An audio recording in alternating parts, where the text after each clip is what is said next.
በመንፈሱ ሲያናግር ስለነበረ እዚህ ጋር ክርስቶስ የተባለ እግዚአብሔር የሚለውን ተክቶ የመጣው ክርስቶስ ነው። እግዚአብሔር የሚለውን ተክቶ የመጣው ክርስቶስ ነው። የክርስቶስ መንፈስ ይላል። መንፈስ ቅዱስ የልጁ መንፈስ አልተባለም?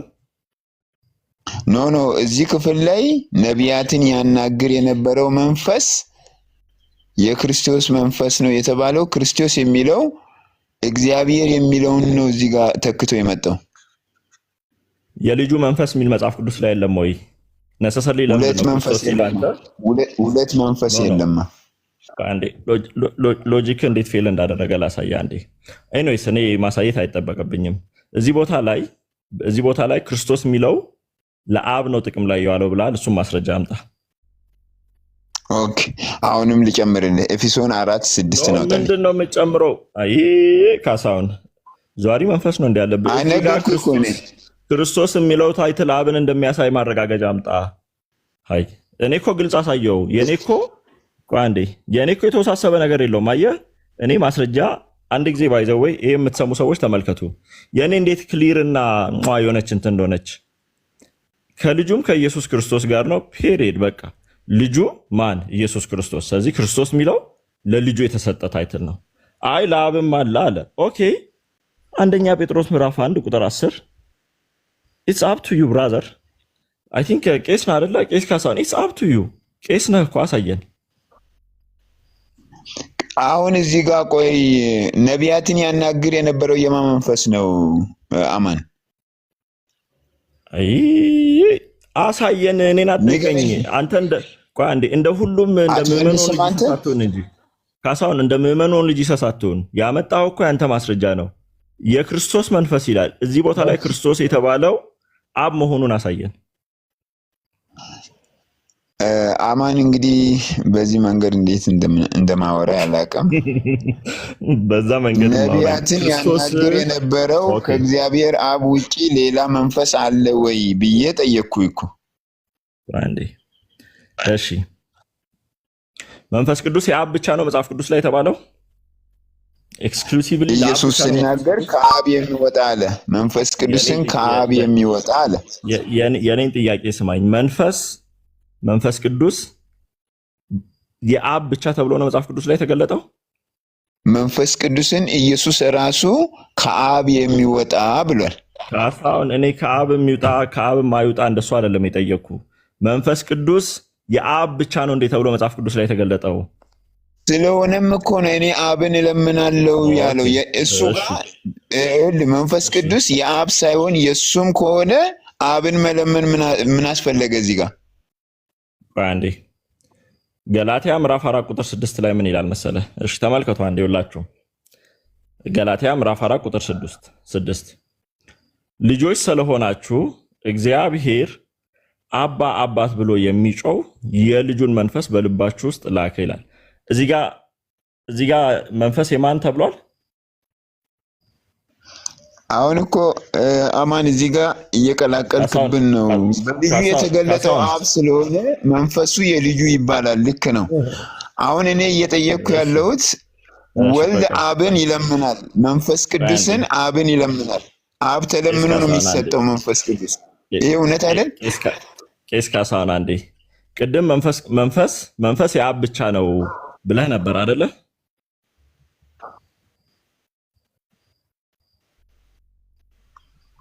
ባይሆን ኖሮ ልጁ አብን ይለምናል።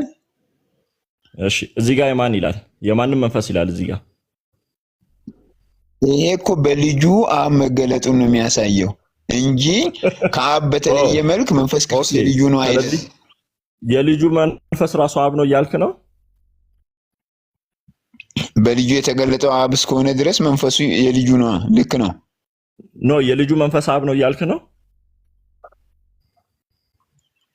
መጽሐፍ ቅዱስ በልጁ አብ ተገለጠ እስካለ ድረስ አብ መንፈስ እስከሆነ ድረስ የልጁ መንፈስ አብ ነው። ስለዚህ ልጆችም ስለሆናችሁ እግዚአብሔር አባ አባት ብሎ የሚጮህ የልጁ መንፈስ በልባችሁ ላከ ይላል። አብን የላከው እግዚአብሔር የተባለው ማን ነው እዚህ ጋር? በጣም ጥሩ።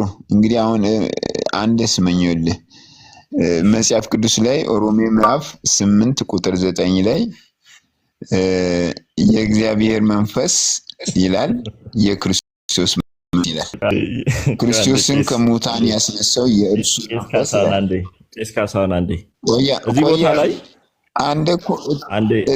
እድል አሰጥም አንተ ቄስ ካሳሁን አንዴ ይሄኛው እንዴት መስሎኝ አንዴ ስማና ታነበዋለህ አንዴ ልስማው ቄስ ካሳሁን ከእርሶ እኮ ዝም ብሎ ምዕመኑ ይሻላል እዚህ ገብቶ የሚወያይ እርሶ አሁን እየደባለቁ እኮ ነው ቄስ አይደል እንዴ ይሻላል አማንዬ ስድብ በጣም ይመቻል አይደል አይ አልሰደብኩም ሌላ ቆይ አንድ ልጅ ይሰስ አስገብቼ ላሳየዎት እንዴት ቆንጆ አድርጎ እንደሚወያይ ከእርሶ በተሻለ ቄስ አይደለ እርሶ ረጋ ብለው እሺ በቃ እኔ ልዝጋና እስቲ ሌላውን አስገባ ቆይ አማኒ እኔ ላዋራቸው እንዴ አይ ሳሚ አታውራቸው ቆይ አንዴ ሳሚ አታውራቸው በቃ እሺ ሌላ ቄስ ሳይሆን ሌላውን ልጅ ይሰስካለ ምዕመናውን ልጅ ይሰስካለ እስቲ ከዛ ለቄስ ያሳያቸው እንዴ የምን ፈራተባ ነው እሺ ቤቲሻ የምን ፈራተባ ነው ሳሚ ጸባቸውን ሰለማቅ ነው እሺ ችግር እሺ ወገኖች እንግዲህ አሁን የገቡት እንግዲህ የኦንሊ ጂሰስ ቄስ ናቸው ተመልከቱ የኦንሊ ጂሰስ ቄስ ሆነው የልጁ መንፈስ ማን ነው አሉ አብ ነው አሉ ማይ ጋድ እሺ ይሁን ልጆችም ስለሆናችሁ እግዚአብሔር ተመልከቱ አባ አባት ብሎ የሚጮህ የልጁን መንፈስ በልባችሁ ውስጥ ምን አደረገ ላከ ኦኬ ይሄንን የልጁን መንፈስ which is አብ ተመልከቱ የልጁ መንፈስ ማን ነው አብ ነው ይህንን አብ የላከው ማን ነው ዋዮ ኦንሊ ጂሰስ እንደው በዚህ በቄሱ ሐሳብ የሚስማማው ልጅ ጂሰስ ካለ አሁን ገብቶ ይነጋገር ከኔ ጋር አብን የላከው ማን ነው ይሄ እዚህ ቦታ ላይ ላከ የተባለው አብን የላከው እግዚአብሔር ማን ነው አሁን ይሄንን ስጠይቅ በሌላ ቦታ ሮሜ 9 ላይ ምን ይላል ይሉኛል እንዴ ይሄ እኮ ግልጽ ነው ማን ነው አብን የላከው ማን ነው የልጁ መንፈስ አብ ከሆነ ተመልከቱ አሁን ጌታ ኢየሱስ ማለት ረበስማ መዝረክረክ like within 5 minutes only Jesus ይዝረከረክ በቄስ በኩል ማለት ነው በራሳቸው ቄስ ሲዋረድ ባይገቡ ይሻል ነበር ዛሬ ማን ናቸው ቄስ ካሳሁን ዳን ያለ ሐሳብ ውስጥ አማን ሜቢ ዳኒ ከተናገረ ይቀጥላል ካልተናገረ እሺ ካልተናገረ ምን ሐሳብ ውስጥ እሺ አጣራ አድርገን እንትን በል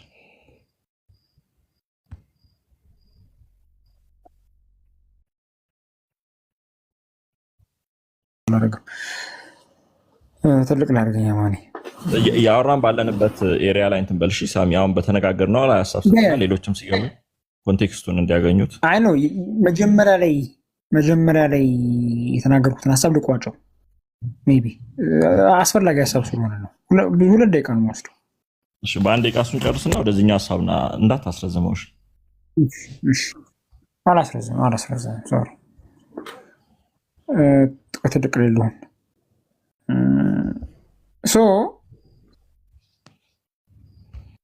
ሶ እዚህ ጋር ቁጥር 15 ላይ አብን እግዚአብሔር ብሎ ጠርቶት ቁጥር 16 ላይ ወልድን እግዚአብሔር ብሎ ሊጠራው ይችላል ምክንያቱም ይሄ በአንድ አውድ ላይ አብንና ወልድን አምላክ ብሎ መጥራት የተለመደ ነው አንደኛው ዮሐንስ 5:20 ላይ ቁጥር 16 ከ20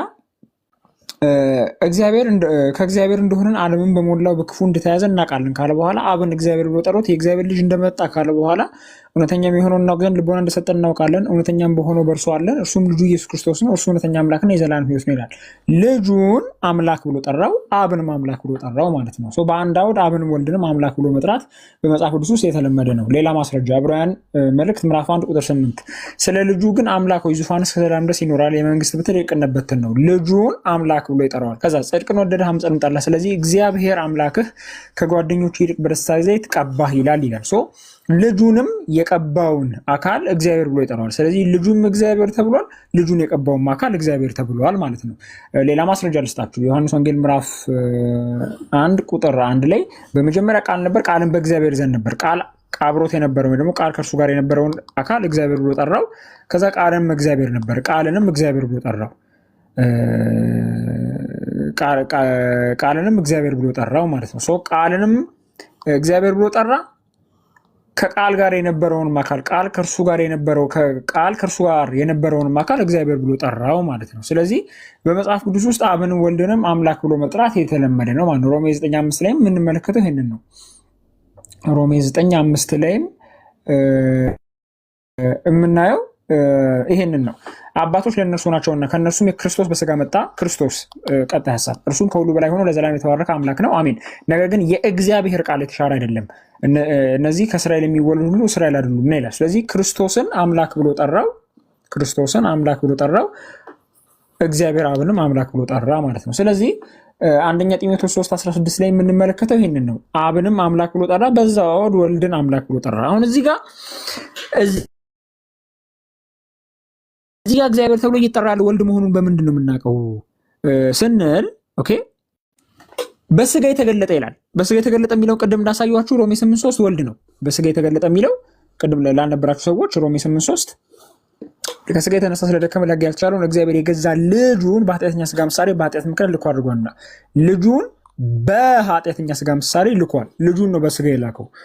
ኦኬ ልጁን ነው በስጋ የላከው። ስለዚህ አንደኛ ጢሞቴዎስ 3:16 ላይ በስጋ የተገለጠ ሲል እግዚአብሔር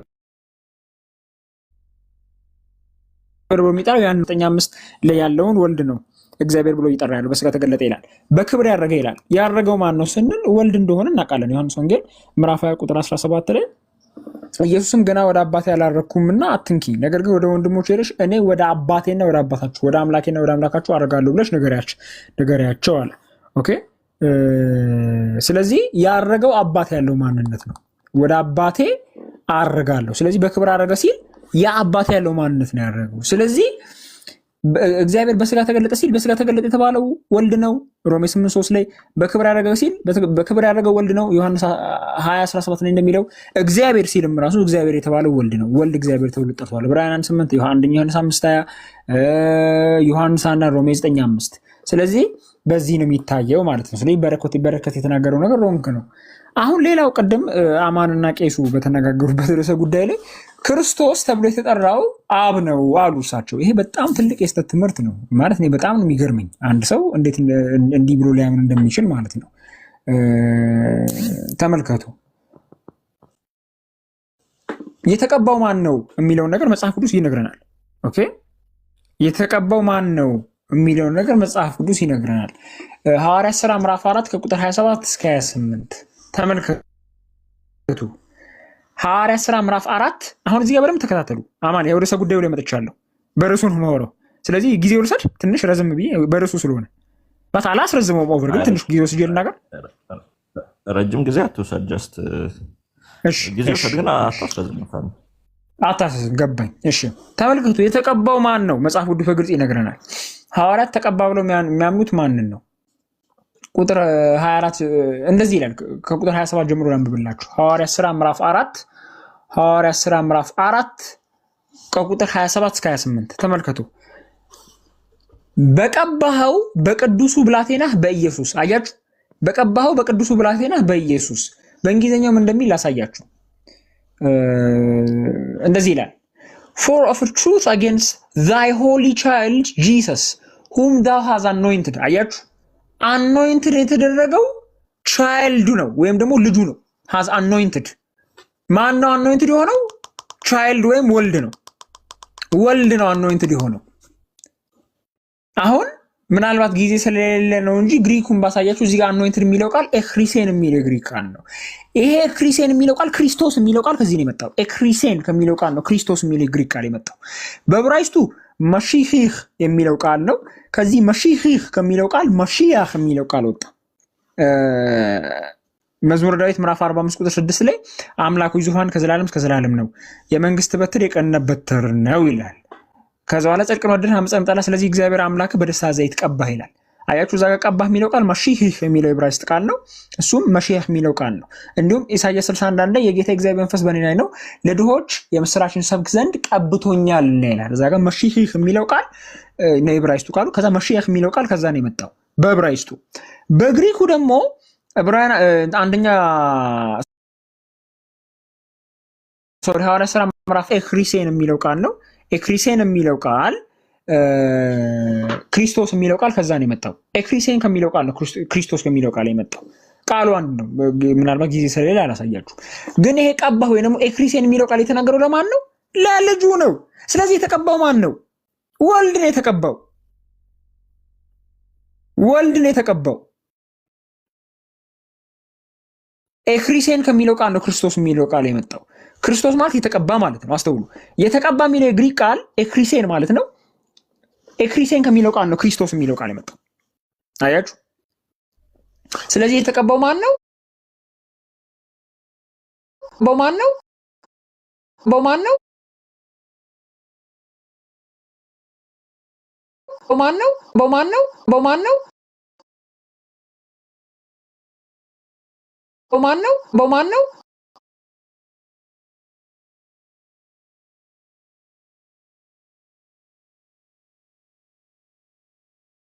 በማን ነው?